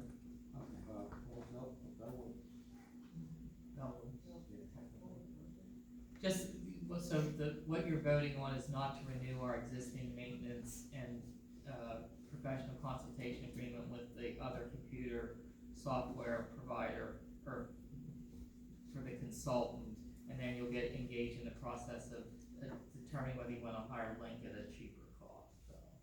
We just have to give a 90-day provision. You could renew with the old one again, you just don't wanna be boxed in where you can't leave for a new contract, cause you have that 90-day window. Was Link the only one you looked at?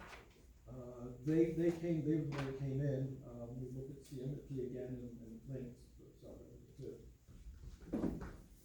Cause there was some listed in our, borough, booklet. So I was just wondering. The reason for either CMT and Link, CMT's always done it, and Link is because of the Unilink, the cloud software. That was the reason. Yeah, that's what I'm talking about. Exclusion had, And Link now does our water and sewage. And they developed that Unilink program because they use that process with a lot of borough or government and authorities throughout our area. So they kind of developed that software package, and they can maintain it at a cheaper cost, which is kind of what they sell to. All in favor? Opposed? Motion carried.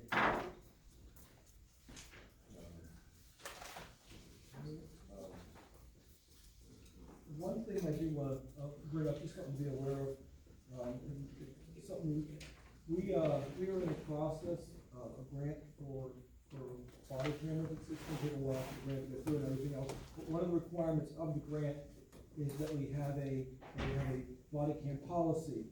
And we've got officers wrote up one for us, and now it's council's time to review. So I'd like to say safety could set a meeting to start reviewing the proposed body cam regular policy and add or revise as per council's desires. And that's all I have.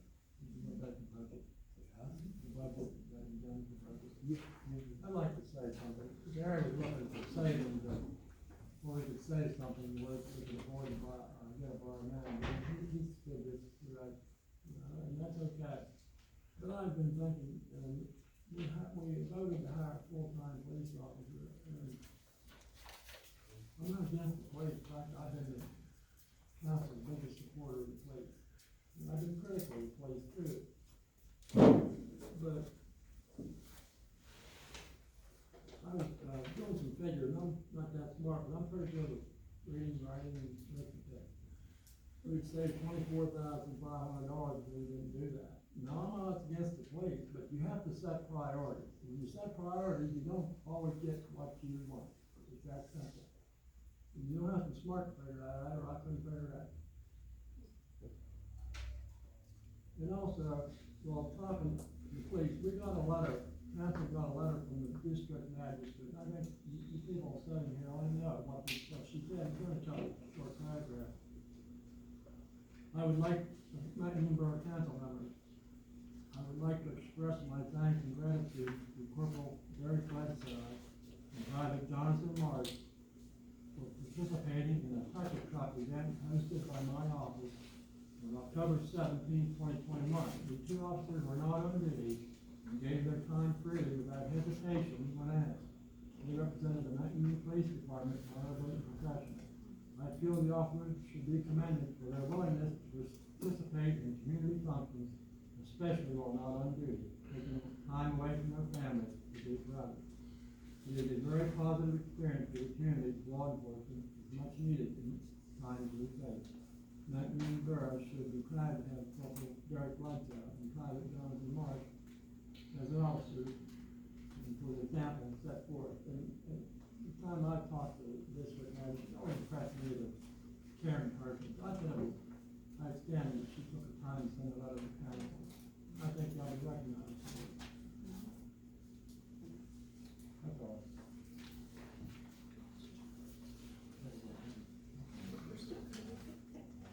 Personnel committee.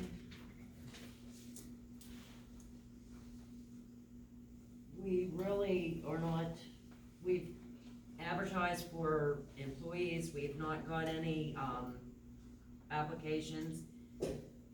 At this time, we're really not needing someone until springtime, till the guys are being able to handle it through spring. We'll revisit that once spring gets here and the weather breaks. Excuse me, you didn't get a, application from Joe Tillman? No. For what position? Is it streets or something? He called and said he put in an application. You sure he didn't receive that? Not on the deadline now. I was on the deadline. No, the deadline was almost a month and a half ago, and I've not gotten anything. Well, if you do get something from him, I hope you do. I said I would say something to him, I forgot. Joe Tillman, if you didn't know, he was the one who cleaned all the streets with the street sweeper. That guy was an asset to Mountain Union. I don't know, I just met him driving around and he did work for me before. But that guy, I don't know what they say about him, but he was a great worker. Thanks, Patrick. Our I streets haven't been as appreciate clean since he's been there.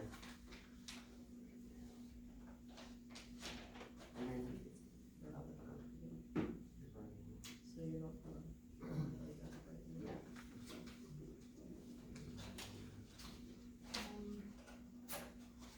I got, the office staff and the workers would like to have a Christmas party, Wednesday, December 22nd. They would like to be off at 1 o'clock for the party.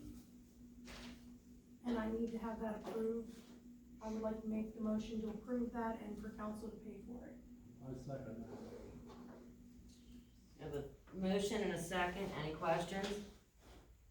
All those in favor? Aye. Opposed? Motion carried.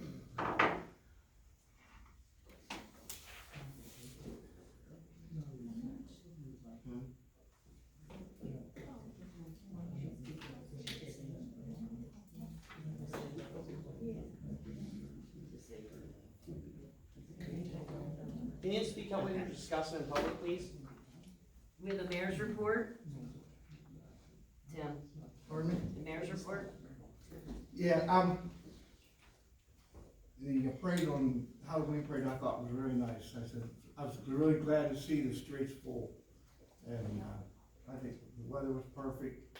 It was, had a few, first year we had some incidents, but they were pretty minor. Thing I want to talk about is, I guess everybody's aware that we had a school threat the other week. Yeah. Fortunately, our school was targeted on social media and we started investigating it, and Mifflin County had the exact pretty close to the same threat. And they said they started out in Florida, so it was just randomly hitting every town. So we pretty much figured that it was a copycat thing. But we still provided protection that morning for the kids. It's hard on administration, it's hard on the parents. We took it very seriously, and I spoke with the state police. They also sent a car down that day. And it is actively investigated because it's all over the state. I appreciate people calling us and sending us stuff that they see. That's what makes it happen. We've been very busy. I guess everybody pretty much knows that we've had some bad luck with some kids in town. We are actively hard on it.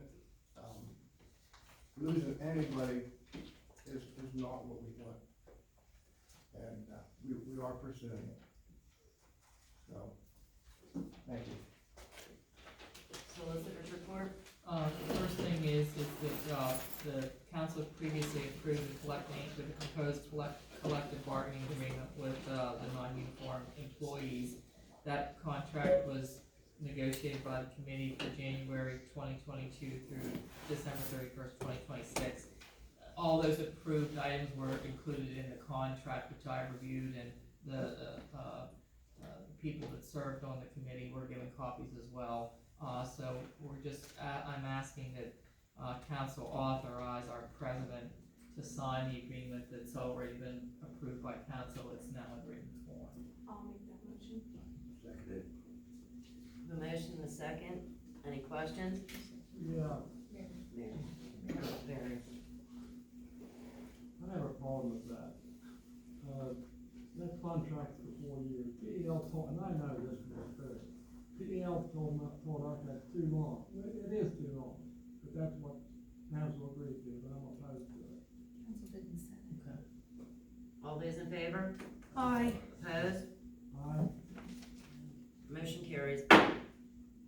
The second thing is we got bids on the tax anticipation notes, so we're gonna open them and ask council to determine who will do the tax anticipation loan. Those are the monies that we get in order to make the budget work until our tax revenues start flowing in April. The first is from MCS Bank, which is Mifflin County Savings Bank.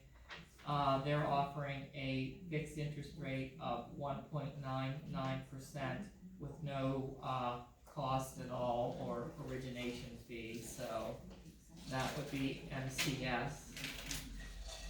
The next one is Kish Bank. Their interest rate would be 2.24%.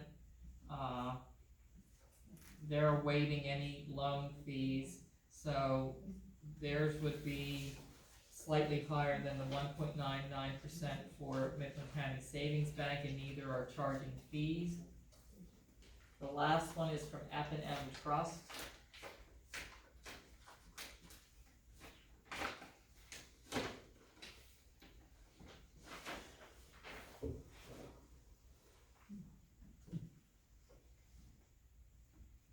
Their rate would be 2.56%. They have documentation fees of $2,500 for their bank's counsel to review my work. And they have no commitment fee or loan fee. So the lowest interest rate with no fee would be Mifflin County Savings Bank at 1.99.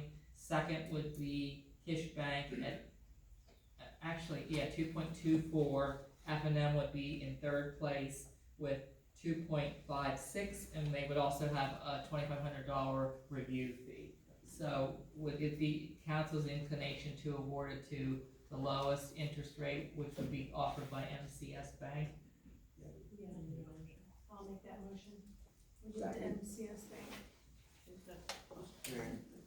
We have a motion and a second. Any questions? All those in favor? Opposed? And just and they've been the lowest bidder for every year I've been here, so they're always the lowest bidder. The last thing I have is I was instructed to clarify for the future that all members of council and mayor would, beginning, January 1st, 2022 with this ordinance, make $900 annually, which is $75 a month. So this motion, or this ordinance has been advertised and is available for council to move to approve at this point. I'll make that motion. Second. A motion and a second, any questions? All those in favor? Opposed? Motion carried. The last thing that's, I just wanted to record is that we did, the loan closing was today for the water truck loan, which council had previously approved. If you recall, the U.S. Department of Agriculture was lending most, or giving, we got a grant for most of the money needed to buy the water truck for the water department. There was a gap of $12,800 and they offered a low interest loan to cover that gap. So the borough will be paying that back over a period of 5 years. I believe the payment would be $226 a month. So that has been processed and now we're just waiting for the truck to get here, which can take forever. So, and that's all I have. First, Secretary report. The only other thing that has taken place is the bridge out by the Hill Valley Hotel, which was a nightmare for the water department, the rerouting of the line. That's all completed, it was completed today, right? Yes, today. So all the bridges and malls are complete.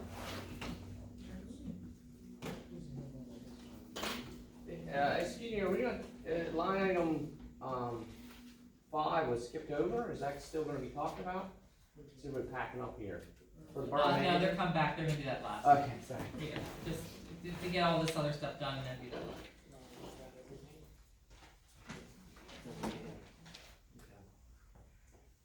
And then the final matter, Madam President, would be consideration of the borough manager position. So, on the borough manager, after our discussions, and I'm gonna clarify my position on this, that I am in support of hiring a borough manager, so I want everybody to know that front. At this time, we cannot meet this candidate's, pay expectations without some more discussions. And he also stated as a stipulation that he wanted a unanimous vote from council. And I know he won't get a unanimous vote from council at this point. So at this time, we're making a motion to deny hiring it. And I'll second it. A motion and a second. Should you do a roll call? Yeah, definitely. We have yet to have discussion. Correct. If council doesn't get a borough manager, it's pretty simple. We don't want a borough manager. No kids can figure that out. We want to run under the grill. But nobody's come up with ideas to bring the funds. I said about giving up council's pay, I'm fine with giving up my pay, and I think most of council is. You know, it's not much for us, but put together, it would be something to go towards a borough manager, and I'm willing to do that to show that I'm a supporter. And they wanna take from parks, and I can't see taking from parks. I don't I'm think sorry. that- Well, I suggested how we could save $24,500 by not hiring a part-time officer. They've already been hired, you I can't just know hire that, but them. it was done under false pretenses, because we were told at the second meeting, that it was in the contract, that we had to have 5 full-time plus 1 part-time. It is not in police contract. I know contracts. Well, they're already hired, we can't just fire them, so. But I refuse to take from parks, that's one thing I can say, Parks doesn't have enough money in The its community budget part of now, it, like, so. borough manager's pretty important. I think, the community, what about what you Okay, think? so is Okay, putting so- stuff down for the kids to swing on and everything else, that takes all that, how am I supposed to pay for that? So we need to do a roll call vote? Yes. The roll call is, Mike made the motion to deny. Ask if there's any more discussion. Any more discussion?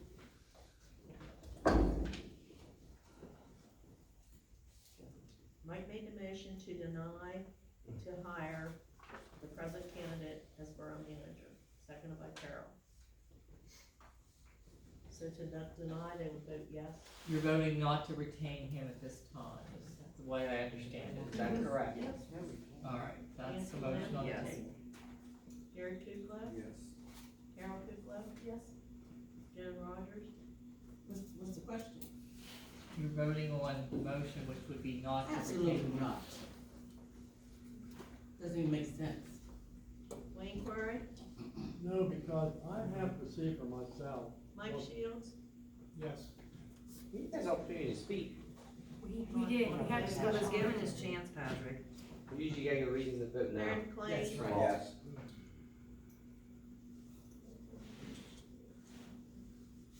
5-2, yes. To deny. So the motion would be carried not to retain him at this point. Then what are the next steps, guys? Exactly. What's the plan? Council's I gonna- mean, we were denying him, but he already told us he wouldn't accept the job. Without More discussion on our part. $78,000. I get that, all right, but what are your next steps? We're probably gonna end up redoing it all, going through the whole process again. That's all you can do. But can we start that this month and not wait until next month, or so that we can have a discussion about whether or not we're supposed to put out an ad? That, we gotta put that on the agenda, so that has to be next month's agenda. Yeah. So you're It's not on the looking, agenda, before so they you can't even put it on post it, something you're looking for 3 more months, guys. And they knew their decision before going to this meeting. I don't know what that program Patrick talked about, where his wages should be paid, that's not something we can look into? We, No, that's we part are, of it. yeah. 70,000.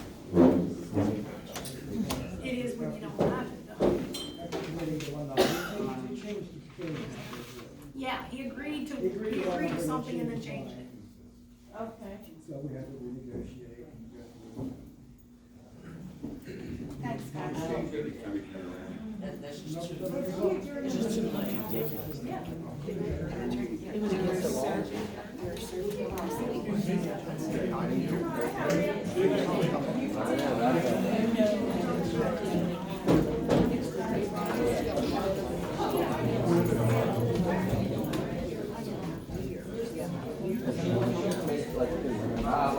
She was never moving money. She was down in South Carolina.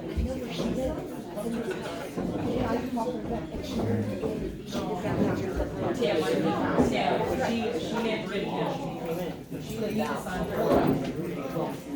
out there. She never moved on. In the work, she wouldn't get